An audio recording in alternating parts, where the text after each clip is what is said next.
Hello बच्चों, कैसे हैं? सब ठीक? तो बच्चों अभी हम लोग क्या पढ़ रहे थे अभी तक हम लोग क्या पढ़ रहे थे? Preparation of alcohol. आज से हम लोग इसका प्रॉपर्टीज पढ़ेंगे। सबसे पहले क्या प्रॉपर्टीज पढ़ेंगे? फिजिकल, उसके बाद केमिकल प्रॉपर्टीज। ठीक, तो चलिए फिजिकल प्रॉपर्टीज पढ़ते हैं। फिजिकल प्रॉपर्टीज में सबसे पहले हम लोग क्या पढ़ेंगे? Solubility and next boiling point. ठीक है, तो सॉल्युबिलिटी, क्या अल्कोहल वाटर में सोल्यूबल होता है? हाँ होता है। वो अल्कोहल जो है वाटर में सोल्यूबल होता है, लेकिन हाइड्रोकार्बन तो अनसोल्यूबल होता है। हाइड्रोकार्बन जो होता है वो वाटर में क्या होता है? अनसोल्यूबल होता है। तो फिर अल्कोहल कैसे? तो ड्यू टू उसके साथ क्या है, ये OH ग्रुप जो जुड़ा हुआ है, इसके कारण ये क्या होता है? वाटर में सोल्यूबल होता है। वाटर में सोल्यूबल होता कैसे है, क्यों होता है? ठीक है, तो ये क्या करता है, वाटर के साथ या एक दूसरे के साथ क्या करता है, ये वाटर के मॉलिक्यूल के साथ H बॉन्ड बनाता है। क्या बनाता है? H बॉन्डिंग बनाता है। H बॉन्डिंग क्या कैसे होता है? Intramolecular force of attraction. दोनों मॉलिक्यूल के बीच में क्या होता है? इंट्रामोलिकुलर फोर्स ऑफ अट्रैक्शन होता है, जिसके कारण क्या होता है? H बॉन्डिंग होता है। ठीक है, तो ये फोर्स जो है ये क्या करता है? इसी फोर्स के कारण क्या होता है? बॉन्डिंग बनता है। बॉन्डिंग कारण क्या होता है? सॉल्युबिलिटी होता है। ठीक है, तब ये H बॉन्डिंग होता क्या है, किसके प्रेजेंस में होता है? चलिए इसके बारे में अभी पहले हम लोग पढ़ेंगे। चलिए स्टार्ट करें। H बॉन्डिंग को क्या बोलते हैं? इंट्रामोलिकुलर बॉन्डिंग भी बोलते हैं। ठीक है, तो चलो H बॉन्डिंग में किसकी प्रेजेंस होनी चाहिए, किसकी नहीं प्रेजेंस, किसी कंपाउंड में कौन कौन सा कंपाउंड होगा, कौन कौन से मॉलिक्यूल होंगे या एटम होंगे जो जिनके बीच H बॉन्डिंग बनते हैं, तो वो पहले देख लेते। ठीक है,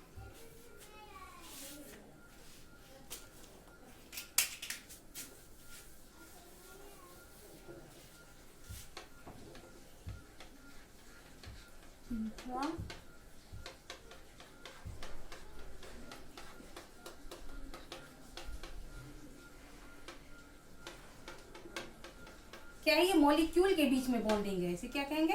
हाइड्रोजन बॉन्डिंग। Hydrogen bonding. ठीक, क्या क्या होना चाहिए? क्या क्या?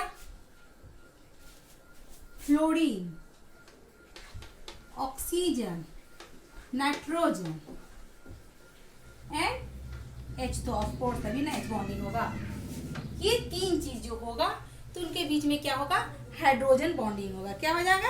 हाइड्रोजन बॉन्डिंग होगा। कंपाउंड में ये तीन चीज होनी चाहिए, जैसे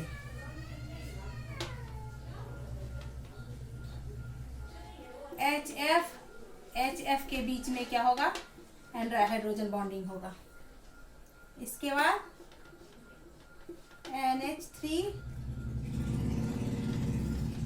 NH3 के बीच में हाइड्रोजन बॉन्डिंग होगा। क्यों? तो N भी है, H भी है, इसमें भी H भी है, F भी है। ठीक है, तो इसके बीच में क्या होगा? हाइड्रोजन बॉन्डिंग होगा। ठीक, इसके बाद जो है H2O के बीच में तो ऑफ कोर्स होगा ही। H2O के बीच में, और जो अभी हम लोग पढ़ रहे हैं, क्या पढ़ रहे हैं? CH3OH एंड CH3OH के बीच में क्या होगा? हाइड्रोजन बॉन्डिंग होगा। हाइड्रोकार्बन क्या है? हाइड्रोकार्बन जो है सो वाटर में इनसोल्यूबल है। अनसोल्यूबल है मतलब वो सोल्यूबल नहीं है, बट क्या है? अल्कोहल सोल्यूबल है। तो क्यों? Presence of OH group. किसके प्रेजेंस के कारण? CH3OH में ये क्या है? इस हाइड्रोफिलिक ग्रुप है। क्या? हाइड्रोफिलिक, जिसको हाइड्रोजन या एक्वस से क्या है? एक्वा से अफेक्शन है, तो ये हाइड्रोफिलिक ग्रुप है। एंड ये हाइड्रोफोबिक ग्रुप है। क्या है ये? हाइड्रोफोबिक ग्रुप, जिसको एक्वा से कोई अफेक्शन नहीं है, उससे दूर रहता है, लेकिन इसके प्रेजेंस के कारण क्या होता है? इनके बीच में हाइड्रोजन बॉन्ड बनते हैं, और हाइड्रोजन बॉन्ड के कारण क्या होता है? ये वाटर में सोल्यूबल होते हैं। ठीक है बच्चों, तो चलिए आगे पढ़ाते हैं।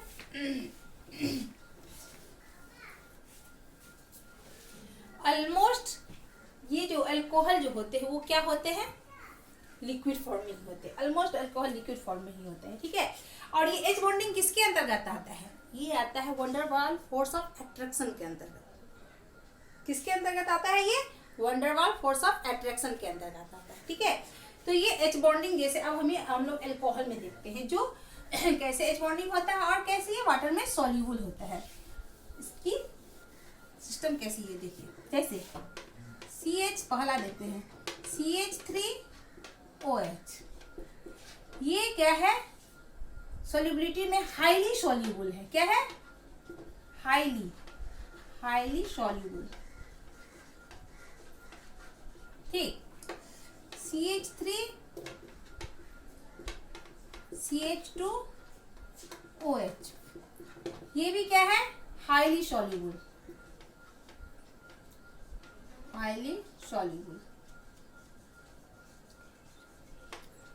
लेकिन जैसे जैसे हाइड्रोकार्बन बढ़ता गया, CH3 CH2 CH2OH, ये सिर्फ सॉल्युबल है।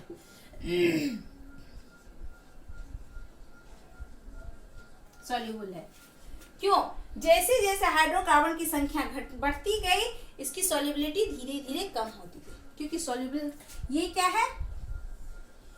ये हाइड्रोफोबिक, इसमें कौन सा ग्रुप है? ये हाइड्रोफोबिक ग्रुप। हाइड्रोफोबिक मतलब ये वाटर में सॉल्युबल नहीं है, इसको एक्वा से फोबिया है, उससे दूर भागेगा ये।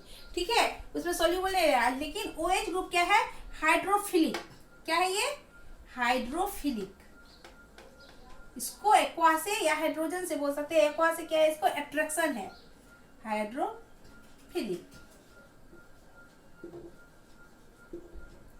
इसे ये हाइड्रोफोबिक हुआ तो ये हाइड्रोफिलिक, ये हाइड्रोफोबिक हुआ तो ये हाइड्रोफिलिक। तो जैसे जैसे हाइड्रोकार्बन की संख्या बढ़ती जाएगी तो क्या होगा? हाइड्रोफोबिक संख्या बढ़ती जाएगी, हाइड्रोफिलिक संख्या कम होगी, तो उसमें सॉल्युबिलिटी क्या होगा? धीरे धीरे कम होता जाएगा। लेकिन अगर OH की संख्या बढ़ाते जाएंगे तो और भी ज्यादा सॉल्युबल होता चला जाएगा, है कि नहीं? आगे बात समझ में। अब ये सॉल्युबल होता कैसे, एच बॉन्डिंग बनाता कैसे है, वो देखिए।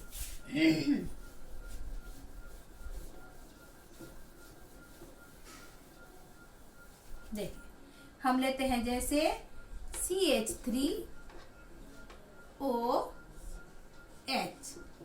ठीक है, यहाँ वाटर का ले लिए H, ठीक, यहाँ O, यहाँ H, फिर यहाँ क्या ले लिए?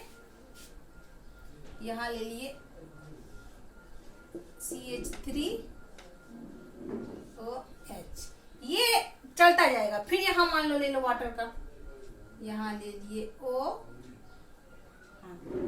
यहाँ ले लिए O, यहाँ ले लिए CH3, यहाँ ले लिए O, यहाँ ले लेंगे H, यहाँ ले लेंगे H, ऐसे करके मान लो लेते चलेंगे। ठीक है, यहाँ H। तो हम लोग को क्या मालूम है? ये मालूम है हम लोगों को जो ऑक्सीजन क्या होता है? मोस्ट इलेक्ट्रोनिगेटिव एलिमेंट होता है ना, इलेक्ट्रोनिगेटिव एलिमेंट। तो वो क्या करता है? ये अपने तरफ इलेक्ट्रॉन को खींचने की कोशिश करता रहता है। ये इलेक्ट्रॉन को जैसे अपने तरफ खींचेगा तो क्या होगा? इस पे क्या आ जाएगा? माइनस चार्ज, और इस पे क्या आ जाएगा? Plus charge. सेम तो सब में होगा। ये इलेक्ट्रॉन को खींचा तो इस पे आ गया माइनस चार्ज और इस पे आ गया प्लस चार्ज। ये फिर इधर खींचा तो इसमें आ गया प्लस चार्ज। सेम हर जगह ऐसा ही हो रहा है ना। हम लोग इतना दिन से तो यही पढ़ रहे हैं ना। जो इलेक्ट्रोनिगेटिव है वो अपने तरफ इलेक्ट्रॉन को खींचता है तो क्या होता है? वो प्लस चार्ज हो जाता है, और जिधर से इलेक्ट्रॉन चला जाता है उस पे आ गया क्या? Minus charge. ये आ गया प्लस चार्ज, इसमें भी प्लस चार्ज। अब क्या होगा? प्लस माइनस के बीच में क्या होगा? Van der Waals force of attraction. बन गया एच बॉन्डिंग। ये क्या हो गया? Intramolecular force of attraction. Intramolecular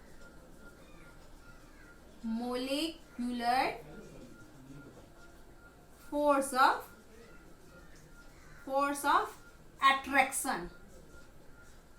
attraction के कारण इनके बीच में क्या हो? अट्रैक्शन। ये अट्रैक्शन के कारण इनके बीच में कौन सा बॉन्ड बना? एच बॉन्ड, हाइड्रोजन बॉन्ड बोल सकते हैं। सेम किसके साथ होगा? यहाँ इसके साथ। सेम यहाँ, तो ये लगातार बहुत लंबा चेन बनता जाएगा, जिसके कारण क्या हो गया, ये वाटर में सॉल्यूबल हो गए। आ गई बात समझ में बच्चों?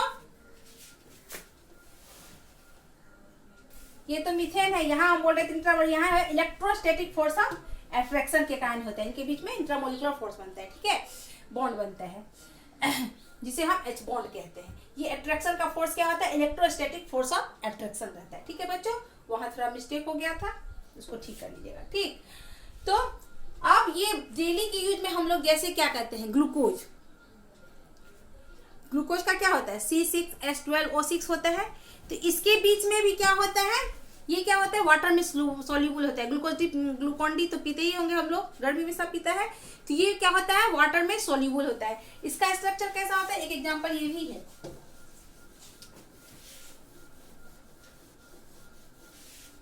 जैसे यहाँ हो गया इसका C6H12O6 होता है ना, क्या होगा ये से ग्लूकोज।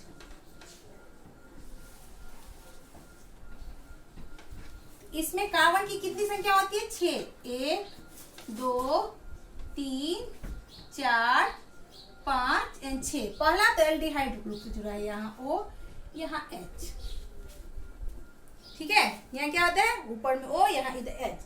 अब देखिए इसमें कैसे कार्बन और हाइड्रोजन और अल्कोहल का कैसा रहता है अरेंजमेंट, इधर OH यहाँ H, यहाँ क्या हो जाएगा CH3OH, फिर यहाँ क्या हो जाएगा OH, फिर यहाँ क्या हो जाएगा OH, और इधर होगा H, इधर होगा OH, इधर H, इधर H।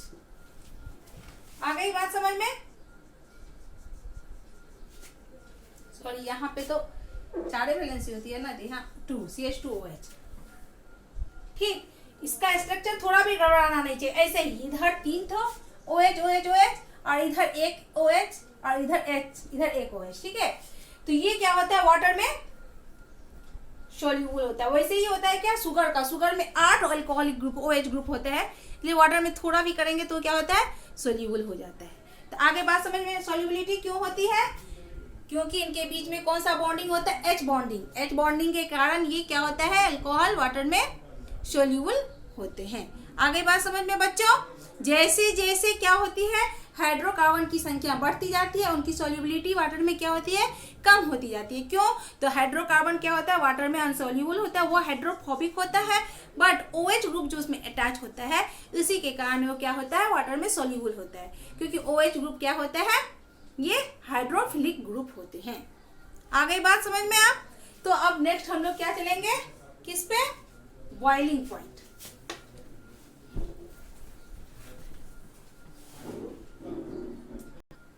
Boiling point, boiling point होता क्या है, किसी लिक्विड को लिक्विड स्टेट से किस स्टेट में ले जाना है, गैस में। इसके लिक्विड से क्या करना है, गैस में ले जाने, लिक्विड से गैस में ले जाने के लिए जितने किसकी जरूरत है, टेम्परेचर की जरूरत होती है, उसे हम क्या कहते हैं, हम लोग उसे हम लोग कहते हैं क्या, उसे कहते हैं बॉइलिंग पॉइंट। ये पॉइंट जो होता है ये कहलाता है बॉइलिंग पॉइंट। मालूम है अल्कोहल क्या होता है, लिक्विड होता है। जनरली सारे अल्कोहल क्या होते हैं, लिक्विड फॉर्म में होते हैं। इनको कौन से फॉर्म में ले जाना है, गैस फॉर्म में। इसका बॉइलिंग पॉइंट देख लाइए, बॉइलिंग पॉइंट। तो क्या कर सकते हैं, ऐसे भी बोल सकते हैं, जैसे एक बीकर में ले लिए, मान लो क्या होता है, जब 2 मॉलिक्यूल के बीच में बहुत स्ट्रॉन्ग इंट्रामोलिकुलर फोर्स होता है, फोर्स ऑफ अट्रैक्शन होता है, बहुत नजदीक से जुड़ा होता है, तो वो क्या हो जाता है, वो रहता है ठोस स्टेट में, स्टेट, ठीक। और उसके बीच में थोड़ा कम इंट्रामोलिकुलर फोर्स ऑफ अट्रैक्शन रहता है, तो वो लिक्विड फॉर्म में आ जाता है। और जब उनके बीच में ये इंट्रामोलिकुलर फोर्स ऑफ अट्रैक्शन टूट जाता है, तो वो कौन से फॉर्म में आ जाते हैं, गैस फॉर्म में आ जाते हैं। तो यही ऐसा वो टेम्परेचर, इसको इस केमिकली भाषा में या केमिस्ट्री में ऐसे बोल सकते हैं, वैसा टेम्परेचर या इतना टेम्परेचर जो किसी मॉलिक्यूल्स के क्या करेगा, मॉलिक्यूल के बीच का इंट्रामोलिकुलर फोर्स ऑफ अट्रैक्शन को तोड़ दे, उस टेम्परेचर को क्या कहेंगे हम? उसका बॉइलिंग पॉइंट कहेंगे। क्या कहेंगे हम उसको? Boiling point. फिर से सोचिए, सुनिए, ऐसा टेम्परेचर या इतना टेम्परेचर जो किसी मॉलिक्यूल के बीच का इंट्रामोलिकुलर फोर्स ऑफ अट्रैक्शन को तोड़ दे, उसे हम लोग क्या कहेंगे केमिस्ट्री की भाषा में? उसे हम लोग कहेंगे बॉइलिंग पॉइंट। या नहीं तो ऐसे जनरल भाषा में तो ये कहते हैं ना, इतना टेम्परेचर जो लिक्विड से गैस में बदल दे, उसे हम लोग कहते हैं बॉइलिंग पॉइंट। उसे कहते हैं, मान लीजिए यहाँ दो मॉलिक्यूल है, हम ए करके, इनके बीच का मॉलिक्यूलर फोर्स ऑफ अट्रैक्शन क्या है? जितना है उस इतना हम टेम्परेचर दें जो उनके बीच के इंट्रामोलिकुलर फोर्स ऑफ अट्रैक्शन बहुत तेज हो जाए, जिससे क्या हो जाए? वो टूट जाए। क्या हो जाए? ये इनके बीच का ये इंट्रामोलिकुलर फोर्स ऑफ अट्रैक्शन टूट जाए, जिससे वो क्या, कौन से स्टेट में हो जाए? ये लिक्विड स्टेट में है, लिक्विड स्टेट में, ये गैस स्टेट में बदल जाए। ये इसका कहलाता है बॉइलिंग पॉइंट।